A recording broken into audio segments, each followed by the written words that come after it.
Erev Tov à toutes et à tous. Donc, très heureux de vous retrouver pour une réflexion sur la paracha de notre semaine. Paracha ô combien fondamentale, ô combien importante, paracha de Vayishlach. Paracha, texte dans lequel nous allons retrouver donc une histoire très très forte.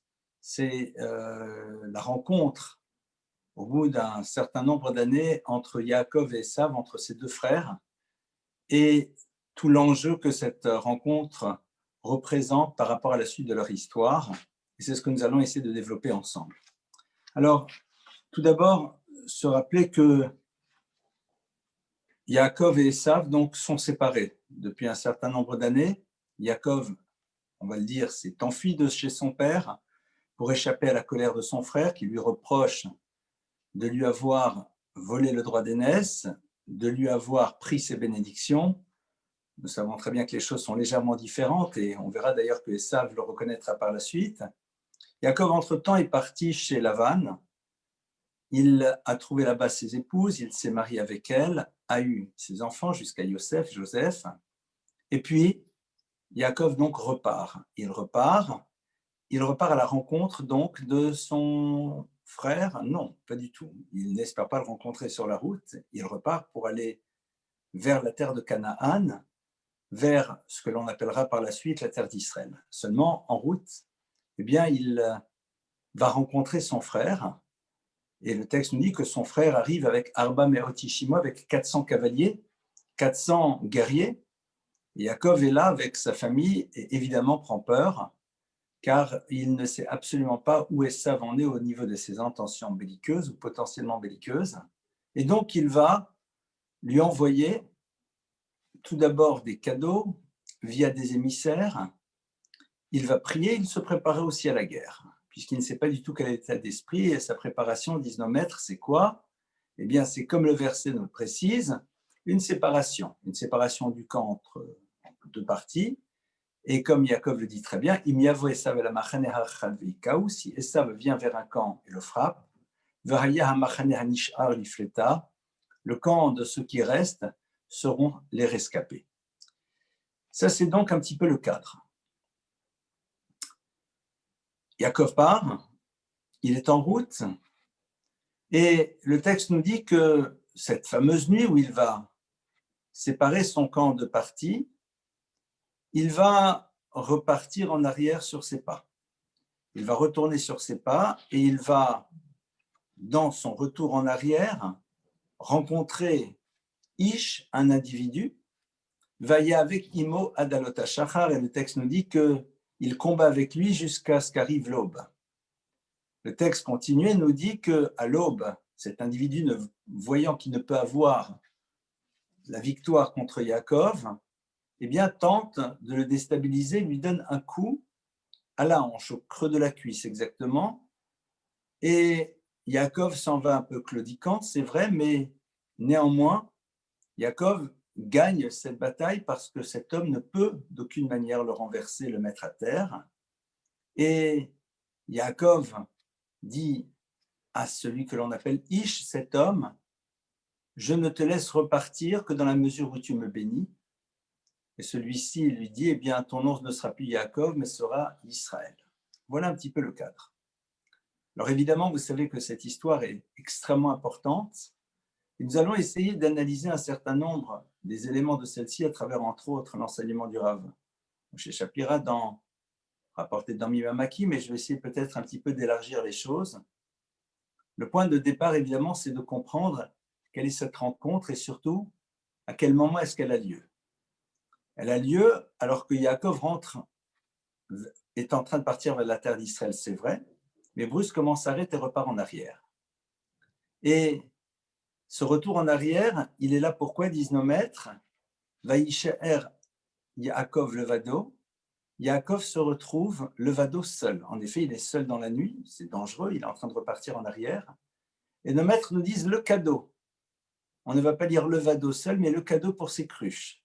Car en effet, disent-ils, Yaakov est reparti en arrière pour aller récupérer des cruches qu'il avait oubliées à l'étape précédente, des cruches en terre cuite, sans trop grande valeur, c'est vrai. Et pourtant, Yaakov repart en arrière pour les récupérer. Et de là, nos maîtres apprennent l'idée suivante, c'est que tzadikim, les êtres justes, mamon amchavivim alem yotam igufam, leur argent leur est plus cher que leur propre vie. C'est très curieux. A priori, ce n'est pas du tout l'idée que l'on se ferait des choses. Et évidemment, il y a ici une idée fondamentale, c'est que Yaakov est en train de nous dire que l'on ne peut gaspiller d'une quelconque manière ce qui était mis à notre disposition, car la totalité de ce que Dieu met à la disposition de l'humain est là pour remplir son projet. Évidemment que s'il y a un vrai danger, il est hors de question de faire passer son argent avant sa propre vie, la question ne se pose pas. Mais ici, le texte nous dit que pour Yaakov, c'est important de repartir en arrière et de récupérer ces fameuses cruches, parce qu'il y a ici une leçon fondamentale pour ses descendants. Ne gâchez pas. Ne gâchez pas vos potentiels, ne gâchez pas ce qui a été mis à votre disposition. C'est quelque chose qui est là pour pouvoir réaliser votre projet. Première leçon fondamentale. Ça veut dire quoi? Ça veut dire que tout simplement, on nous demande d'examiner ce qui a été mis à notre disposition à la lumière de ce que l'on doit en faire par rapport à un projet dont la finalité, évidemment, n'est pas nous-mêmes, mais bien plus celle que Dieu nous propose de mettre en place. À nous de l'explorer, de la découvrir. C'est tout un travail. Vaïchaer Yaakov levado, le cadeau. Yaakov reste seul, dans une forme de solitude un peu anxiogène, un peu angoissante, c'est vrai. Mais en même temps, quelque chose quand même qui est très caractéristique de l'histoire du peuple d'Israël, c'est-à-dire d'une démarche dans laquelle on ne se préoccupera pas de savoir ce que les autres pensent de nous, une démarche dans laquelle on ne cherchera pas à être ce que j'appellerais un caméléon social. Une démarche qui peut être parfois incompréhensible pour d'autres, mais ce n'est pas parce qu'elle n'est pas compréhensible que nécessairement nous devons la mettre de côté. Au contraire, Yaakov part en arrière et c'est à ce moment-là justement où il fait cette rencontre. Il fait cette rencontre avec cet Ish, cet ange, et nos maîtres disent bien sûr qui est cet ange, cet homme que l'on appelle homme et qui est en vérité ange, ce sont, on va dire, Sarosh et Esav, c'est ce qu'on appelle le prince d'Ésaü, car en effet, les maîtres de la tradition kabbalistique nous expliquent et nous disent que dans les mondes supérieurs, chaque peuple a son prince, c'est-à-dire a une énergie particulière qui lui correspond et qui est là et qui essaye en effet dans l'univers des combats et des guerres de s'imposer à d'autres, d'abord dans une dimension spirituelle.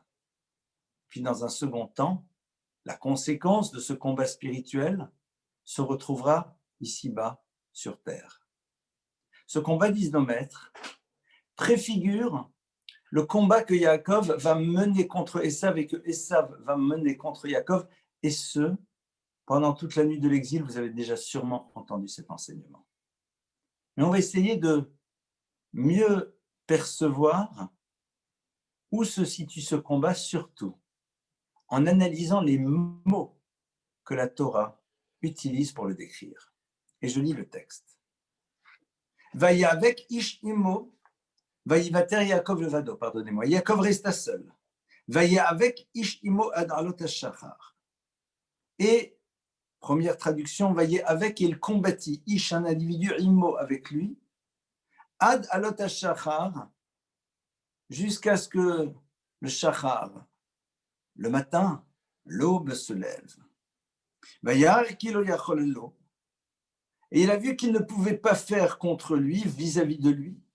Vaïga, il a touché Bekaf Yorecho, au creux de sa cuisse. Vateka Kafierech Yaakov Beavko Imo. Et a été blessé. Je vais traduire de cette manière, c'est plus simple, même si la traduction, à mon avis, est un peu plus complexe. Il a été blessé, le creux de la cuisse de Yaakov, Beavko Imo, dans son combat. S'il y a ici de distingués hébraïsants, ils me diront c'est curieux la traduction que vous avez faite, parce qu'il y a un terme qui est Behavko. Behavko, vous avez traduit ça combat. Or, le terme de Heavko, a priori, ne nous renvoie pas à la notion du combat. Et Rachid, sur place, nous dit Milachon Avak. Vaillé avec vient de la racine Avak. Avak, c'est quoi? C'est de la poussière. שהיו מעלים עפר ברגליהם על ידי נענועם ופרשו חז"ל שהוא שרו של עשיו. Car en effet, disent nos maîtres, eh bien, à travers leur combat, ils faisaient monter jusqu'au ciel avec de la poussière. Leurs pieds faisaient monter de la poussière qui arrivait vers le haut. Et va dire le Midrash un peu plus tard que cette poussière arrive à Kiseh HaKavod, jusqu'au trône céleste. Celui qui se bat, évidemment, c'est le prince des Saves. Et le Baal HaTurim, célèbre commentateur qui analyse beaucoup la valeur numérique des mots qui constituent les versets, fait remarquer ici que le terme de Ish Rimo, un individu avec lui, celui qui le combat, correspond à deux mots, Esav, Ésaü, Édom, l'Occident. Intéressant. Ish Rimo, celui qui combat contre lui, cet homme contre lui, dit le Baal HaTurim, a la même valeur numérique que Esav, Ésaü et Édom, c'est-à-dire ceux qui descendront d'Esav, le monde de l'Occident. Alors, il y a sur place un texte du Talmud qui est repris dans le Zohar, dans les textes de la Kabbalah, qui nous dit « Melamed shelo avak meraglem ad kiseh hakavod » car en effet, ce texte nous dit qu'il faisait lever la poussière jusqu'au trône céleste. Et le Baal HaTurim, à nouveau lui, fait remarquer quelque chose de passionnant. Il nous dit que le terme de « vailler avec », il a combattu avec cette dimension justement de poussière qui monte, a la même valeur numérique que le mot Kiseh HaKavod, qui veut dire le trône céleste. De manière allusive, le verset nous dit que cette poussière arrive jusqu'au trône céleste, mais ne le recouvre pas. Et tout à l'heure, nous aurons peut-être le temps de découvrir qu'est-ce que cette poussière fait jusqu'au niveau du trône céleste. Alors, évidemment que plusieurs questions ici se posent. Pourquoi est-ce que l'on appelle ce combat Ma'avak? Et c'est quoi cette histoire de cette poussière qui monte jusqu'en haut? Et puis aussi, au fond, c'est quoi ce combat? Qu'est-ce qu'il veut dire? Qu'est-ce qu'il préfigure? La Torah ici est en train de nous poser le principe même de ce combat qui existera toujours entre d'un côté Israël et de l'autre côté Esav. Et comme dit le Midrash dans Shir HaShirim, Kol Torah chez Israël aussi baolamazé, que la totalité de la Torah que le peuple d'Israël accomplira et étudiera dans ce monde-ci, Bisrout et Avak Shel Yaakov Avinu, eh bien, nous pouvons y avoir accès, l'étudier, la pratiquer par le mérite de cette poussière des pieds qu'Abraham, Yaakov, pardonnez-moi, que Yaakov a fait monter au moment de son combat. Essayons de comprendre qu'est-ce que veut dire ce texte. Et pour le comprendre, on va ouvrir un autre texte. Et ce texte se trouve dans le traité de Avodah Zarah, page 11b, et je vais vous le lire. Amar Rav Yehuda Amar Shmuel. Rav Yehuda a dit au nom de Shmuel. Od acheret yesh lahem boromi. Le texte là-bas dans le Talmud parle des différentes fêtes qui existaient à Rome, entre autres, car le texte du Talmud sur place nous renvoie aux problématiques de fêtes païennes et idolâtres, desquelles nous nous devons bien sûr de nous écarter. Et lorsqu'il cite différentes fêtes, les Saturnales, que sais-je, eh bien, Rav Yehuda dit, il y en a encore une autre, mais celle-ci a lieu, Achat le Shivim Shana, une fois tous les 70 ans. Que se passe-t-il lors de cette journée particulière, Mevi Madame Shalem? On amène sur la grande place, dans l'arène, que sais-je, Adam Shalem, un être parfait, un individu bien de sa personne. Et par ailleurs, on prend un boiteux. Et on fait chevaucher cet homme en pleine forme sur celui qui est boiteux. Et on met des habits qui sont ceux qui ont appartenu au premier homme. Traduction des habits somptueux. Et sur la tête le bonnet, le chapeau de Rabbi Ishmael, qui était au passage un grand prêtre. Ou Machrizil le fanav, et on crie à ce moment-là, lorsque l'on voit ce cortège avancer, Maï ahane le ramaab ramaouté, mais au fond, qu'a gagné le menteur de son mensonge. Texte du Talmud quand même, assez surprenant. À Rome, tous les 70 ans, on met un homme en bonne santé, en pleine possession de ses moyens, sur le dos d'un boiteux. On met sur cet homme en pleine santé le manteau, les habits somptueux que l'on pourrait assimiler à ceux du premier humain. Et on les fait avancer et on dit, mais au fond, qu'est-ce que tu as gagné, toi, le menteur? Pour pouvoir comprendre ce texte, nous allons bien sûr aller explorer l'enseignement du Maharal de Prague dans le Netzach Israël. Le Maharal explique et nous dit que, au fond, l'univers de la boiterie nous renvoie à quelque chose d'incomplet, de quelque chose qui n'est pas dans la perfection absolue. Et nous avons ici évidemment deux symboles, celui qui boite et celui de Jacob. Jacob qui en effet, comme dit le texte, repart et Yaakov repart en boitillant. Clairement, il repart en boitillant. Et sur Yaakov, qui est présent Esav, Ésaü. Et Ésaü en pleine forme, avec ses habits somptueux, de dire à Yaakov, mais au fond, qu'as-tu gagné à travers ton mensonge? Tu as voulu me prendre le droit d'aînesse. Tu as voulu obtenir mes bénédictions, mais regarde où tu en es, Yaakov. Tu es toujours là en train de boiter. Ok. Et donc? Alors, pour comprendre cette idée-là, il faut tout d'abord poser un élément. Il existe en effet chez l'être deux dimensions. Celle que l'on appelle Tselem Elohim, c'est-à-dire l'image divine qui est à l'intérieur de lui, et par ailleurs, Yekar Vetiferet, l'expression de sa grandeur qui passe à travers la magnificence de ses habits. En effet, le Talmud nous dit bien que l'habit que quelqu'un porte, c'est ce qui l'honore. D'ailleurs, rappelons-nous que quand la Torah nous parle des habits du Kohen Gadol, du grand prêtre, elle nous dit le Chavod Ultif Aret, pour l'honorer et pour sa splendeur. L'habit est l'expression visible de quelque chose qui est censé représenter une certaine grandeur, une noblesse, que sais-je. Et si on analyse, au fond, le Tselem, c'est-à-dire cette dimension divine qui nous habite et qui est présente à l'intérieur de nous, qui fait que l'on peut s'appeler à l'image de Dieu, est quelque chose qui est difficilement perceptible. Par contre, l'habit, le vêtement, est en effet quelque chose que l'on identifie immédiatement.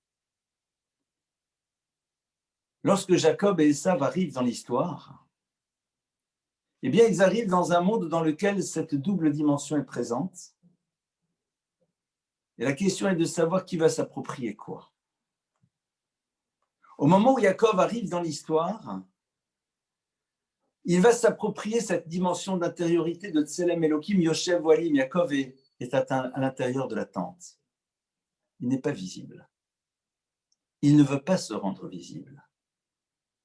Il est celui qui construit à l'intérieur de lui cette dimension élevée qui ne pourrait être perçue que par ceux qui sont concernés et intéressés aussi par cette dimension-là. Ésav, lui, va s'attacher à l'univers de l'habit, c'est-à-dire à l'univers dans lequel on est identifié à travers ce que l'on présente de soi-même. Et Ésav va revêtir ses habits. Yaakov aurait pu les mettre. mais il y a quelque chose qui fait que Yaakov ne les mettra pas. C'est ce que nous allons essayer de comprendre par la suite. Mais pour l'instant, on s'arrête déjà là. Donc récapitulons. La Torah nous parle donc de ce fameux combat entre Yaakov et Ish, et l'individu. Ce Ish, comme disent nos maîtres, c'est Sarosh el Esav, c'est le prince de Esav. Il se présente à Yaakov lorsque celui-ci repart en arrière pour récupérer ses fameuses cruches pour nous dire qu'au fond, dans la vision qu'il a de l'existence, eh bien, on ne peut gâcher d'une quelconque manière ce qui a été mis à notre disposition parce que ceci doit être mis au profit d'un projet qui nous dépasse, mais que nous devons de réaliser. La rencontre avec l'ange de Esav se passe à ce moment-là. La rencontre, c'est-à-dire que la première confrontation, elle se situe au niveau de la marloquette, j'ai envie de dire, c'est-à-dire de l'opposition entre Esav et Yaakov sur une lecture du monde différente. D'un Yaakov projet, d'un Esav finalité de son propre projet. À ce moment-là, le combat commence, et ce combat, comme on le dit, avak, cette poussière. Cette poussière qui monte jusqu'au ciel, qui monte, comme dit le Zohar, jusqu'au Kisei HaKavod, c'est-à-dire jusqu'au trône céleste. Et pour comprendre ce texte, eh bien d'abord, allons explorer un autre texte, ce texte qui nous rappelle qu'à Rome, eh bien, il y a cet homme en bonne santé qui est sur ce boiteux qui lui dit « Mais au fond, qu'as-tu gagné à mentir ?» Pour mieux comprendre ce texte, ouvrons le Maharal qui nous rappelle d'abord qu'il y a deux dimensions chez l'être, sa dimension visible et le Tselem Elohim, c'est-à-dire l'image divine qui est présente à l'intérieur de lui, qui normalement peut être aussi identifiée à travers ses vêtements qui seraient le reflet de ce qui se passe dans son intériorité, dans l'absolu, mais que l'on peut s'approprier et qui peut donner l'illusion d'être le reflet de quelque chose qui n'existe pas. Alors, que se passe-t-il? Yaakov, comme nous l'avons vu, s'approprie cette dimension du Tselem. Yaakov va s'approprier cette dimension à l'intérieur de sa vie. Et ce qui est sûr, c'est que Yaakov ici s'oppose à Esav. À Esav qui proclame que la noblesse est avant tout quelque chose qui s'identifie à travers une proposition de soi qui ne correspond sans doute pas à la réalité de ce que nous sommes au plus profond de nous-mêmes. D'un monde d'élégance, d'un monde de beauté, d'un monde dans lequel, en effet, les postures sont belles, les habits sont somptueux, mais ils ne sont sans doute pas le reflet du Tselem Elohim, de la dimension divine qui est censée être à l'intérieur de nous. Et c'est là où, en effet, se situe cette confrontation. Au passage, c'est ce qui nous permet de comprendre que Isaac voulait donner à Esav la bénédiction de la richesse, parce que pour Yitzhak, Esav était celui qui en effet portait l'habit. Et il espérait qu'une fois qu'il aurait porté l'habit, il arriverait à accéder à son monde intérieur. Ce n'était pas la vie de Rivka, de Rebecca. Et elle avait raison. À partir de là, on va voir que ce combat, c'est quoi au fond? C'est le désir qu'a Esav de pouvoir inscrire sa vision du monde dans l'univers, et pour cela, évidemment, il faut faire disparaître Yaakov, c'est-à-dire qu'il faut soit faire pénétrer chez Yaakov cette vision du monde, soit qu'il disparaisse totalement. C'est-à-dire qu'il faut faire pénétrer chez Jacob l'idée que c'est à travers ce que l'on représente que l'on existe, et mettre de côté cette recherche du Tselem Elohim, c'est-à-dire de vouloir faire émerger de soi la dimension divine qui est à l'intérieur de nous. Mais clairement, eh bien, Esav ne va pas réussir, mais néanmoins, il va se passer quelque chose. Ça veut dire que Esav va quand même pouvoir à un moment introduire cette notion dans le peuple d'Israël. Vaïga bekaf yorecho, c'est le moment où il va le toucher à la cuisse. On va essayer de comprendre ce que cela veut dire.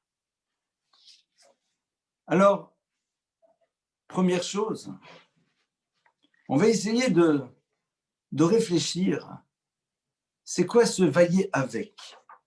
C'est-à-dire, ils font ce combat avec, vailler avec cette poussière. C'est quoi cette notion-là de poussière? Vous savez qu'en hébreu, il y a deux mots très proches. Il y a une homonymie quasi parfaite entre ces deux termes, qui sont d'un côté afar et de l'autre côté épher.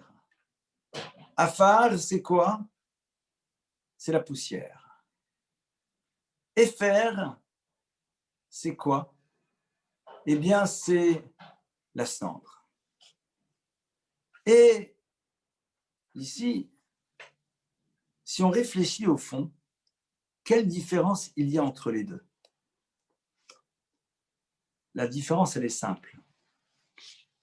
C'est que l'un produit alors que l'autre est le fruit de la destruction.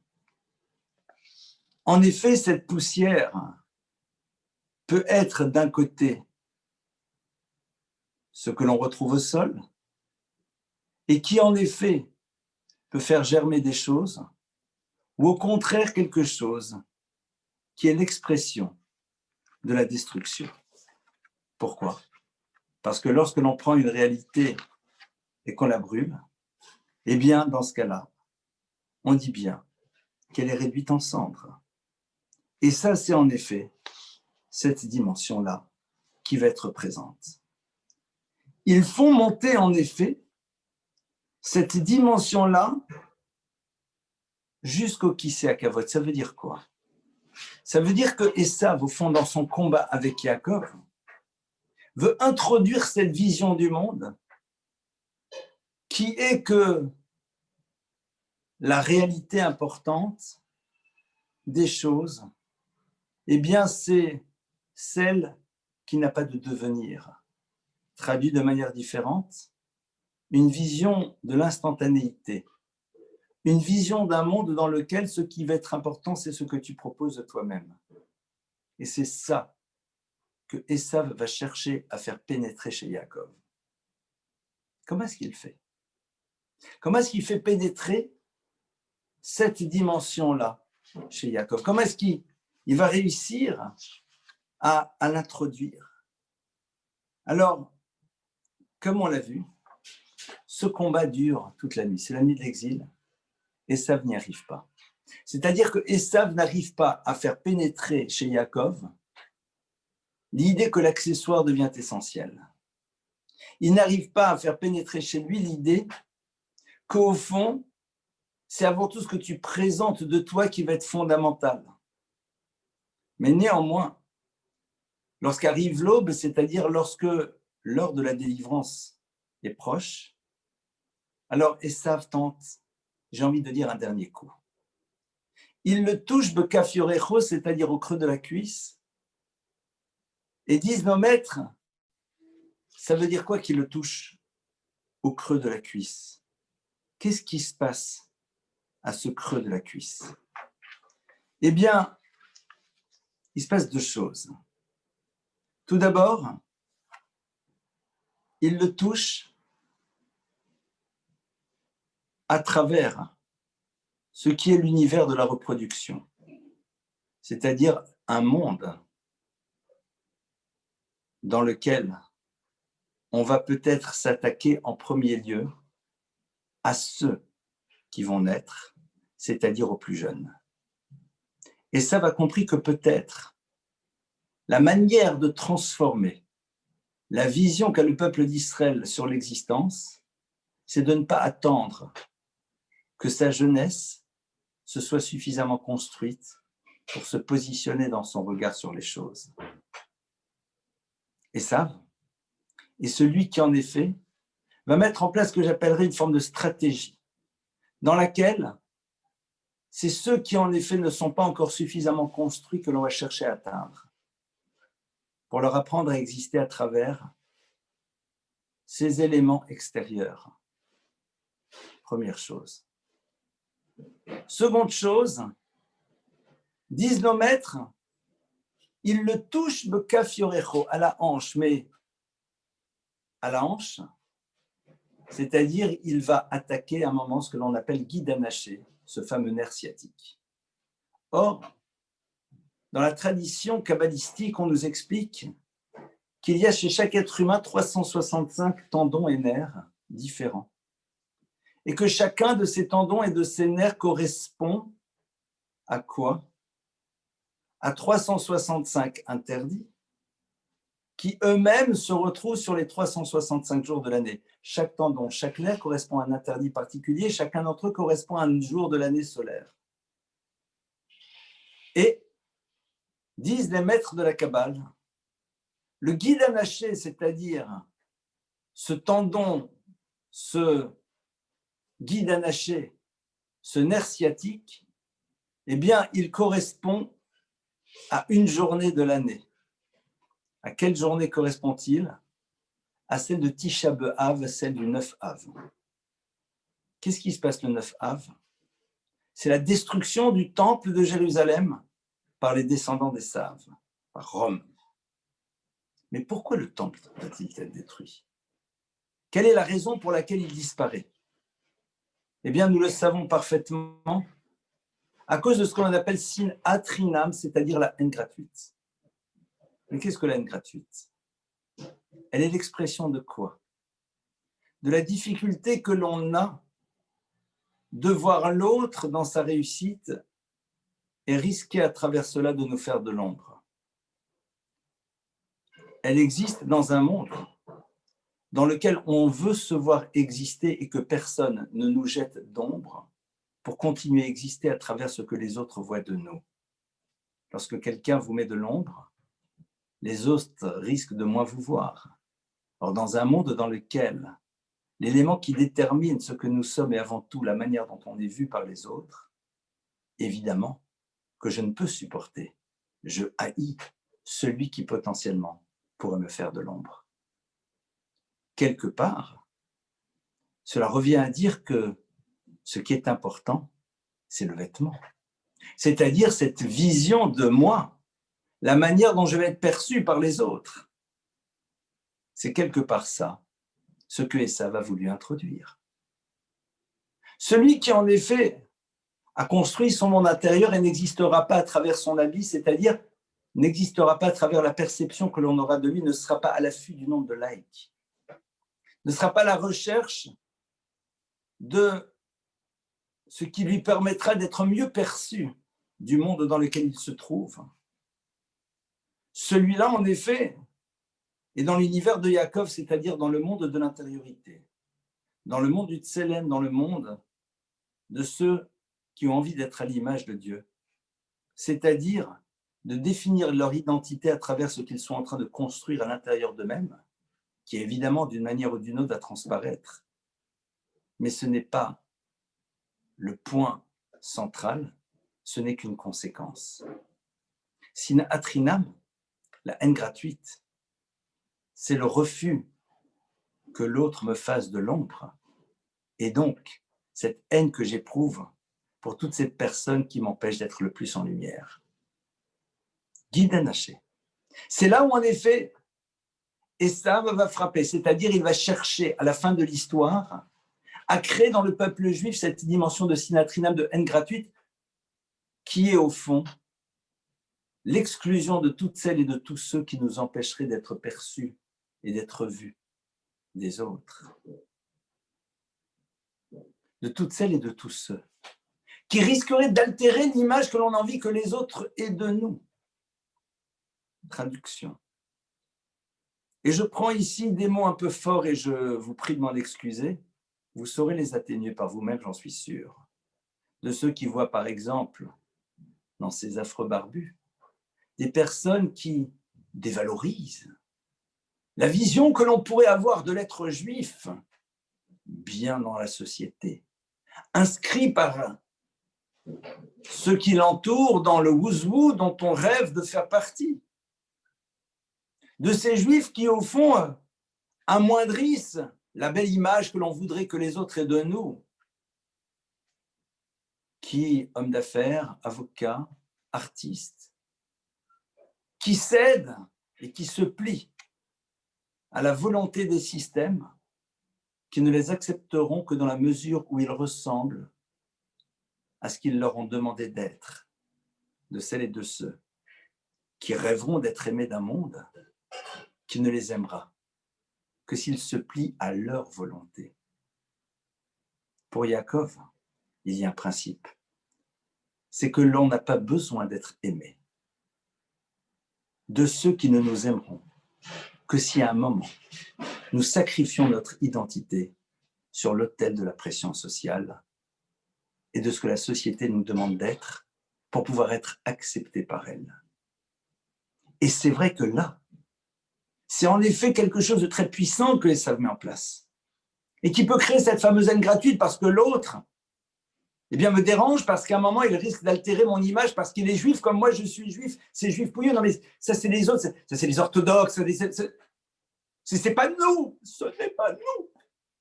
Pourquoi?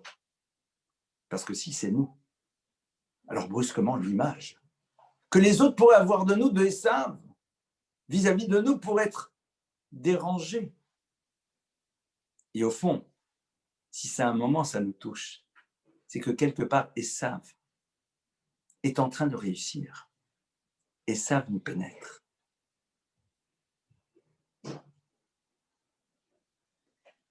Le Zohar nous dit autre chose. Et c'est comme ça que développe Rabbi Tzadok HaKohen cet enseignement. Il dit qu'au passage, ce kaf yorecho, cette hanche, que Esav attaque, c'est aussi, dit-il, Samchedo Oraita. Ces personnes qui appartiennent au peuple d'Israël, qui eux-mêmes ne sont pas érudits, mais qui soutiennent ceux qui se consacrent à l'étude. Esav va tout faire pour que cette vision de l'importance de l'étude disparaisse en introduisant une idée très simple. C'est que cette étude, au fond, ne produit rien. Et qu'à partir du moment où elle ne produit pas, elle n'a pas de valeur.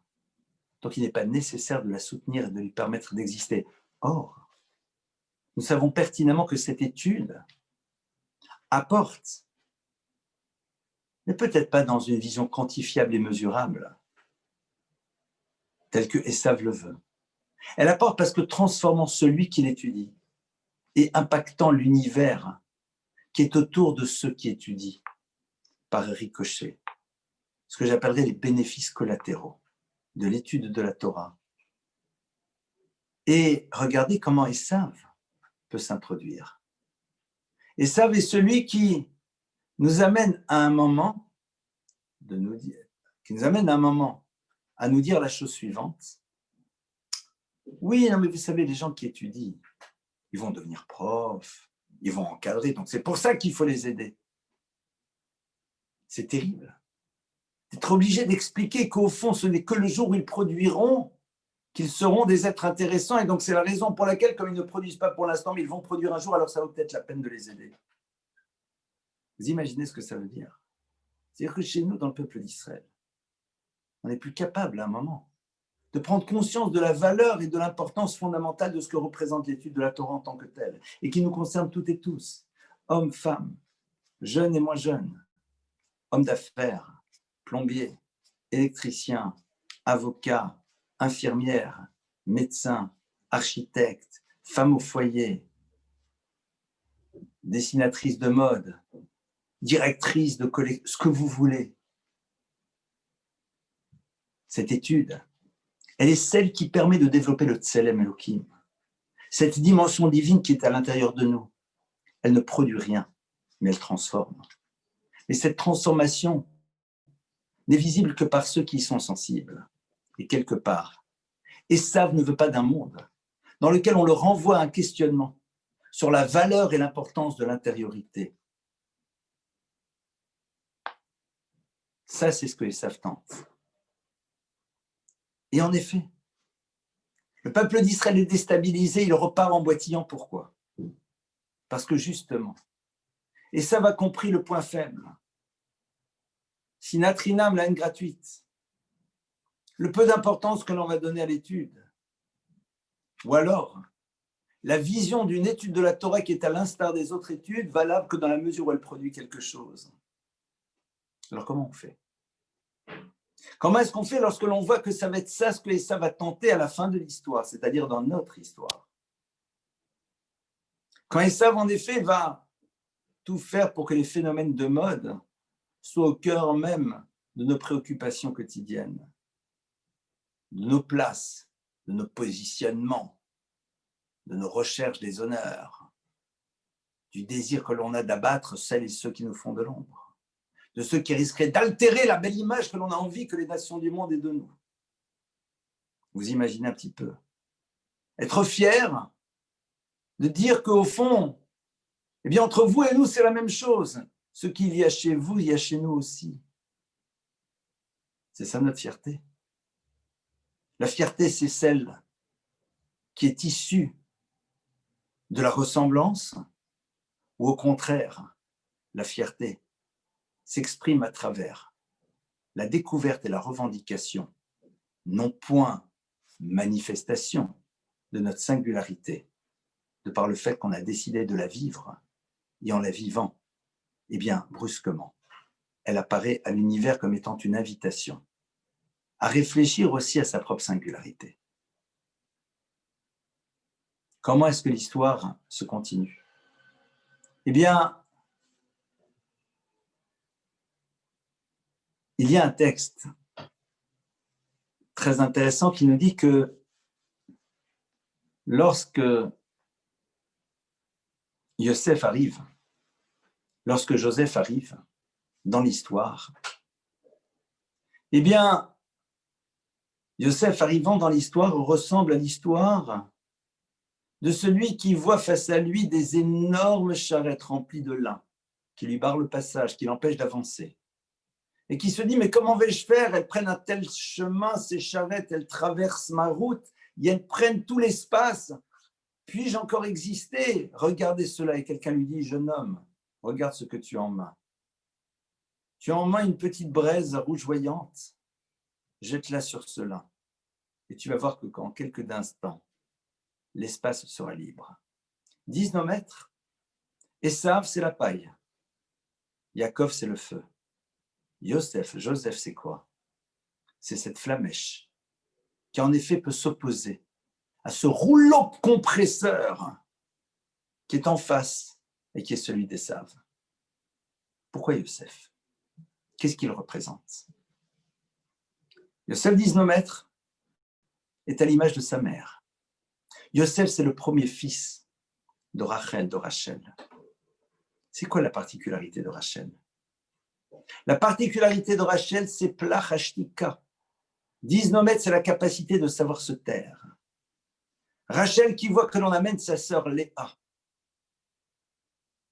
à sa place pour la marier avec Jacob. Et Rachel qui est capable de se taire, qui ne dit rien. Yosef qui par la suite va être vendu par ses frères, mais Yosef, regardez dans la Torah, ne dira jamais, mais au grand jamais à son père, même lorsqu'il va le reconnaître par la suite et le retrouver. Au fond, papa, je vais te raconter l'histoire. Ce sont mes frères qui m'ont vendu. Jamais. Yosef saura se taire. Et cette capacité de se taire est l'expression d'un monde intérieur poussé à l'extrême et d'une foi profonde dans le Créateur de l'univers. Yosef, c'est l'univers de l'intériorité. C'est l'univers dans lequel ce qui préoccupe en premier lieu l'individu, c'est de savoir ce qu'il construit à l'intérieur de lui-même, qui d'une manière ou d'une autre rejaillira dans les univers dans lesquels il se trouvera. Mais ce n'est pas cette dimension-là qu'il habite au moment où il se construit. Évidemment que dans un monde tel que le nôtre, la vision que Yosef a de l'existence n'est pas simple à faire exister. Sauf pour celui qui sait qu'au fond, c'est là où se situe l'enjeu réel de la position que doit avoir maintenant Yaakov dans sa confrontation non visibles mais bien réelles, aux nations du monde. Le but, c'est que celles-ci puissent s'inspirer et comprendre que le levouge que l'habit n'est là que pour donner une dimension plus belle à quelque chose qui a su être beau de par sa construction intérieure et personnelle. Voici quelques éléments de réflexion que la paracha de cette semaine nous propose. Une leçon passionnante, à savoir évidemment mettre en pratique dans nos réalités à chacune et à chacun d'entre nous. Je vous remercie pour votre écoute. Laïla Tov, bonne nuit à tout le monde. Merci pour votre présence et votre écoute. Et Bezrat Hashem, eh bien, au prochain cours, qui sera donc lundi. Shabbat Shalom à tout le monde.